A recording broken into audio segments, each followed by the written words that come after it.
اللہ کا میں بہت شکر ادا کرتا ہوں کہ اللہ نے ہم سب کو جو ایک خیر کے کام کے لیے یہاں پر جمع فرمایا۔ آپ تمام لوگوں کا بھی شکریہ ہے کہ آپ لوگ جو آپ تک دعوت پہنچی تھی اس پر لبیک کہہ کر آئے۔ جہاں تک ہم نے صبح سے یہ سب باتیں سنی ہیں، جو باتیں ہمارے سامنے آئی ہے، اس سے اتنا تو سمجھ میں آیا کہ یہ کام ان کا ہے جو قوم کا درد رکھتے ہیں، جن کے دل میں قوم کا درد ہے کہ جو سود کی دلدل میں آج پوری قوم پھنسی ہوئی ہے، اس کے اندر سے کس طرح سے ہماری قوم نکل جاوے۔ اور یہ کرنے کے لیے جتنے لوگ آئے ہیں، میری سب سے درخواست ہے کہ ہم سب لوگ اس کی ہمت کریں۔ دیکھو، اگر تھوڑی سی ہمت کریں گے تو انشاءاللہ اللہ کی طرف سے مددیں آنا بھی شروع ہو جائیں گی۔ قرآن کریم کے اندر سورہ نمل میں اللہ نے ہدہد کا قصہ بیان کیا ہے۔ قرآن کریم کے اندر اللہ نے بہت سے جگہ بہت ساری قصوں کو بیان کیا ہے، لیکن اگر ہم غور کریں گے تو اللہ رب العزت نے اس کے اندر میرے اور آپ کے لیے بہت سارے سبق رکھے۔ اگر ہماری ہمت ہوگی، ہمارا ارادہ پختہ ہوگا اور ہمارے اندر قوم کا درد ہوگا تو اللہ رب العزت ہم سے کام بھی لیں گے۔ ہدہد ایک دم چھوٹا سا پرندہ ہے، زیادہ دیر تک اور زیادہ دور تک اڑ بھی نہیں سکتا ہے، لیکن ایک وقت کا واقعہ لکھا ہے حضرت سلیمان علیہ السلام کے زمانے میں کہ ہدہد جو اس کی ذمہ خدمت تھی حضرت کے لیے وضو کے پانی کا انتظام کرنا، تو وہ غائب تھا۔ تو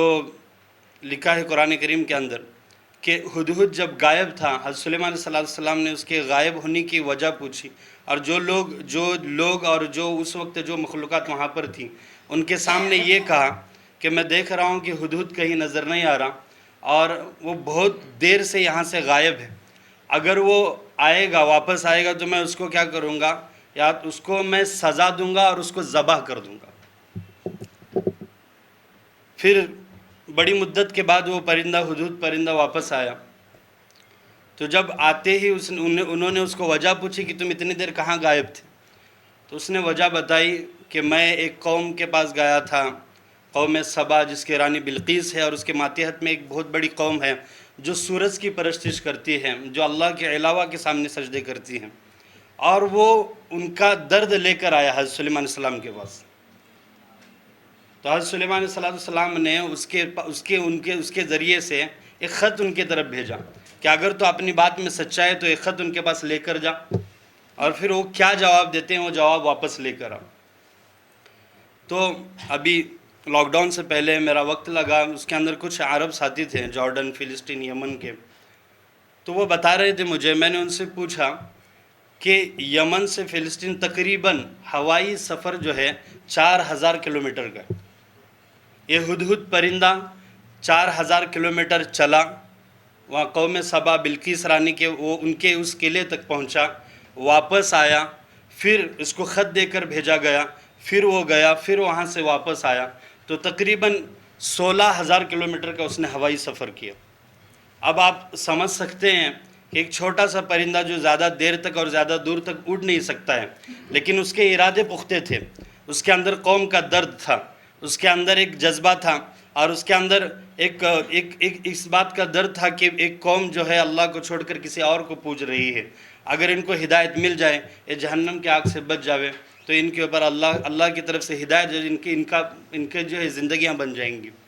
اللہ نے اس کی اس تڑپ پر، حالانکہ اس وقت حضرت سلیمان علیہ السلام کے پاس ایسی مخلوقات تھی، جیسا کہ صبح بھی بتایا مولانا نے، کہ پلک جھپکنے سے پہلے ان کا وہ تخت لا کر پیش کر دیا، لیکن اللہ نے ان کے ہدایت کا ذریعہ ایک چھوٹے سے پرندے کو بنایا۔ تو ہمارے بھی ارادے پختے ہوں گے، ہماری بھی نیتیں پختی ہوں گی کہ انشاءاللہ ہم بھی ایک ایسا کام وجود میں لائیں گے جس کے اندر سے قوم ایک بہت بڑے مسئلے میں پھنسی ہوئی ہے، سودی نظام میں۔ میں آپ کو اتنی کارگزاریاں نہیں بتا سکتا ہوں، لیکن یہ ان کو بلانے کا، یہ مہمان جو ہمارے یہاں پر آئے ہیں، ان کو بلانے کی وجہ بھی اور ان سے رابطہ کرنے کی وجہ بھی یہی بنی کہ ہم نے بہت سارے ایسے واقعات اور بہت سارے ایسے ہمارے سامنے کیسز آئے جس کے اندر ہماری بہت ساری مائیں بہنیں سود کی لعنتوں کے اندر پھنسی ہوئی ہیں، اور نہ جانے ان کے اوپر کیا کیا حالات آئے ہوئے ہیں۔ میں ایک معمولی سی کارگزاری آپ کو بتاتا ہوں. میرے محلے سے قریب ہی ایک جگہ جو ہے ایک عورت بڑی پریشان تھی. تو ہمارے ایک صاحب سے میں نے بات کی اور ان کو جو ہے ایک 10 کلو گیہوں کا پوتا ان کے گھر میں نے بھجوایا.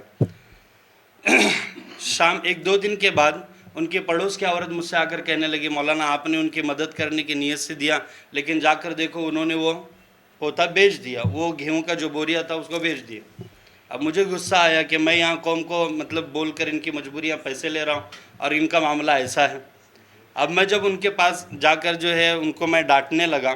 تو وہ عورت اچانک سے رونے لگی اور اس نے گھر کے حالات مجھے سنانا شروع کیے اور وہ کہنے لگی کہ مولانا یہ تو شکر ہے کہ میں نے یہ جو گیہوں کا بوریا آپ نے دیا تھا اس کو بیچ کر اپنی ضرورتوں کو پورا کیا, ورنہ نوبت ایسی آئی تھی کہ میں اپنی عزت بھی بیچنے پر تیار تھا. تو ایسے بہت سارے حالات ہیں, اگر قوم کے اندر چلیں گے پھریں گے تو یہ باتیں سمجھ میں آئیں گی. اس کے لیے آپ سب حضرات ماشاءاللہ 19 لوگوں کے تو نام آ ہی گئے ہیں, لیکن آئے ہوئے سب حضرات سے میری درخواست ہے تھوڑا اور سوچیں, اللہ سے دعائیں کریں. اگر انشاءاللہ نہیں ہوا ہے تو تھوڑا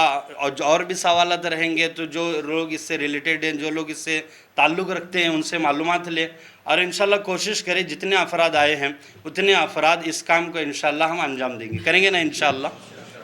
اور پھر میری درخواست ہے حضرت مفتی ارشاد صاحب سے, یا ہمارے شہر کے بڑے مفتی ہیں اور شیخ الحدیث بھی ہیں قریب کے ادارے کے, وہ آئیں اور دعا سے جو ہے مجلس کا اختتام کریں.